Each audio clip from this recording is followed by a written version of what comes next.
Bon, ben bonsoir. Là, aujourd'hui, ben, c'est les mises à jour sur l'axial.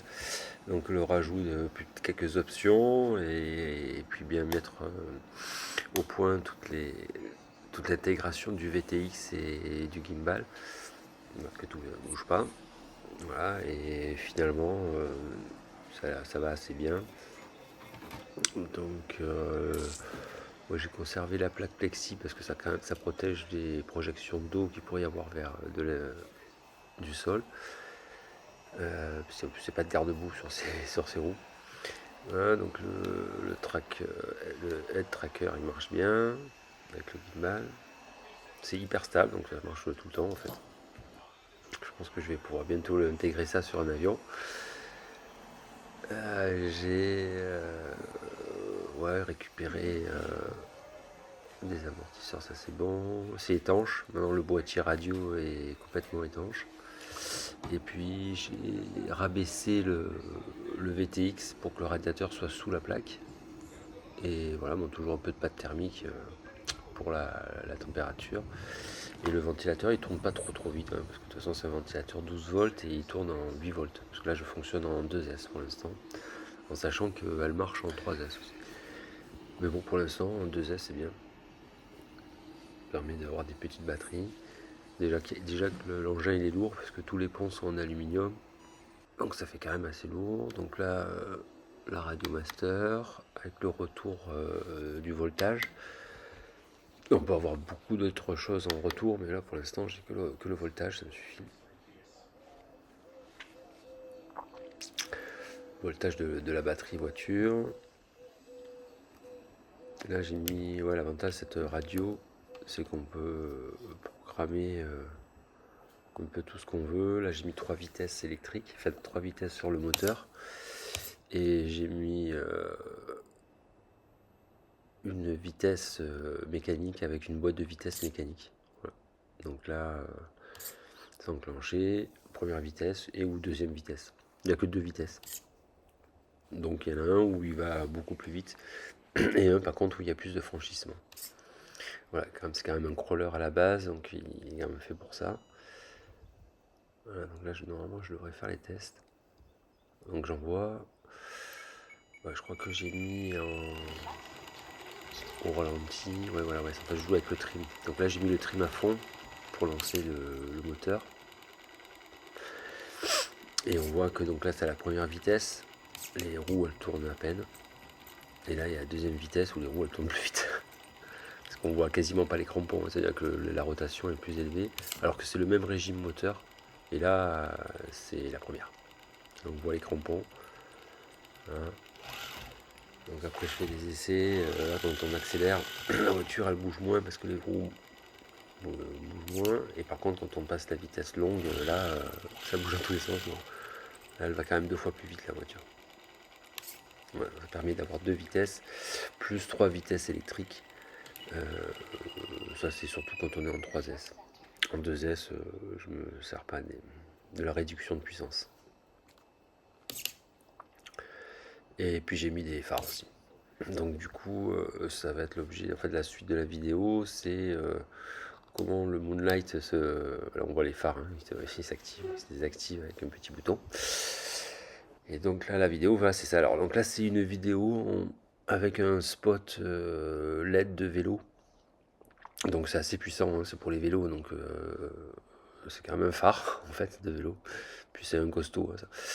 Donc là, ben voilà, là c'est un peu comme ça permet voilà, de fonctionner la nuit. Donc là, à mon avis, avec un O3 ou 4 ou Oxnay, ça fait pas la différence. Ça passe partout. Enfin, au niveau couleur. Et après, oui, voilà, c'est le crawler, l'avantage c'est que ça grimpe. Donc moi je voulais conserver un aspect un peu réaliste, hein, pas faire vraiment un rover, genre robot, mais plutôt un objet qui soit quand même un peu réaliste, avec la carrosserie ou pas, enfin au moins qu'on puisse avoir une jolie voiture. Ouais, donc voilà, la nuit c'est avec le phare, c'est parfait, hein, ça permet de fonctionner sans autre lumière. Et après, Donc là au niveau, je pense pas que je passe les vitesses, de toute façon on voit pas trop la différence. Je crois qu'on voit pas trop. C'est la voisine. Et ouais, je pense que ça s'arrête là. Bon, après l'inconvénient là du spot que j'ai mis, enfin, du phare de vélo, c'est que quand on regarde vers l'arrière, ben, ça éclaire pas l'arrière. Donc du coup c'est un peu gênant.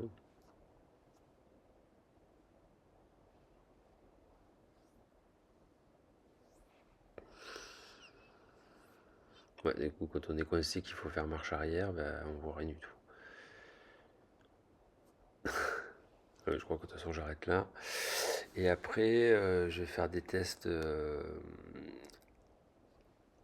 avec sans le phare de vélo, mais juste avec les phares de la voiture. Bon, en fait ça éclaire pas grand chose. Mais bon, ça fait une petite éclairage. Mais c'est surtout ce que ça démontre, c'est que le Voxnail Moonlight, il permet en fait de fonctionner avec une faible luminosité. Parce qu'en fait, c'est tout à fait exploitable. Hein. Moi, j'ai tout à fait réussi à piloter la voiture. Et la luminosité suffit, ça va.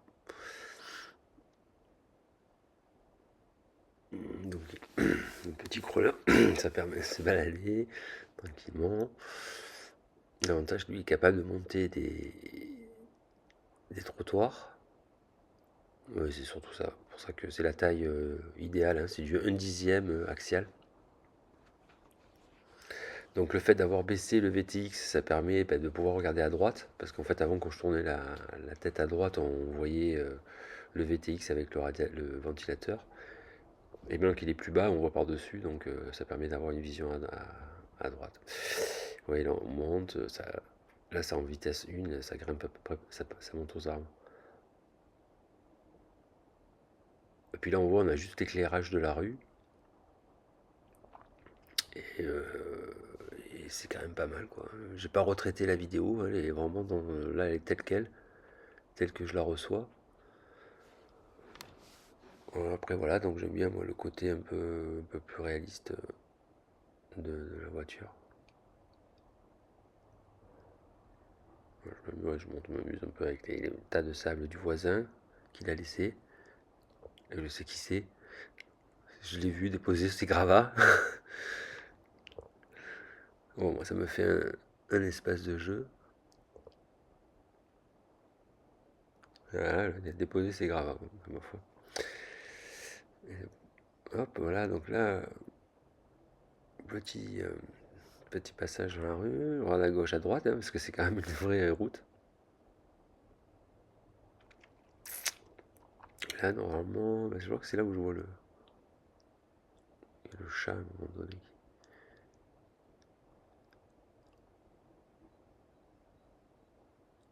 Ouais, je crois que j'ai vu passer un chat tout à l'heure. Et je crois que je l'ai vu à un moment donné, puis après, à un moment donné, on retombe dessus. Alors, la portée, elle est pas ouf. Je dirais, c'est même pas 500 mètres pour l'instant. Mais après, je suis dans un environnement vraiment pas adapté parce qu'en fait, ouais, il y a faut passer derrière des bâtiments et la Waxney, ils sont pas très forts pour ça. Mais oui, je savais bien qu'il y avait le chat qui allait arriver. Donc je pense qu'avec l'éclairage de vélo, il aurait eu plus peur là. Et il est, d'ailleurs, j'ai éteint. Il est moins craintif. Regarde ce que c'est d'ailleurs. C'est quoi cet engin? Il est pas tranquille. Dans le doute, il s'abstient. Il va pas non plus faire le mariole. Il s'en va. Et voilà. Ouais, enfin, je le poursuis pas quand même. Donc ouais, l'avantage de ces crawlers, c'est que c'est vraiment capable de passer sur des obstacles assez compliqués. Et c'est très bien.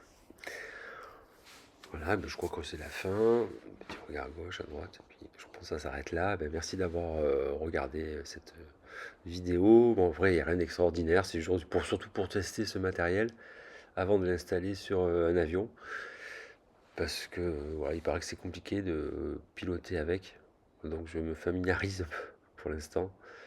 Et mais bon, peut-être que c'est peut-être pas ça peut-être pas sa place sur un avion.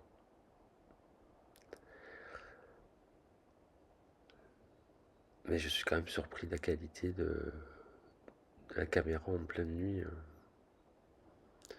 C'est quasiment ce qu'on arrive à voir à l'œil nu en fait.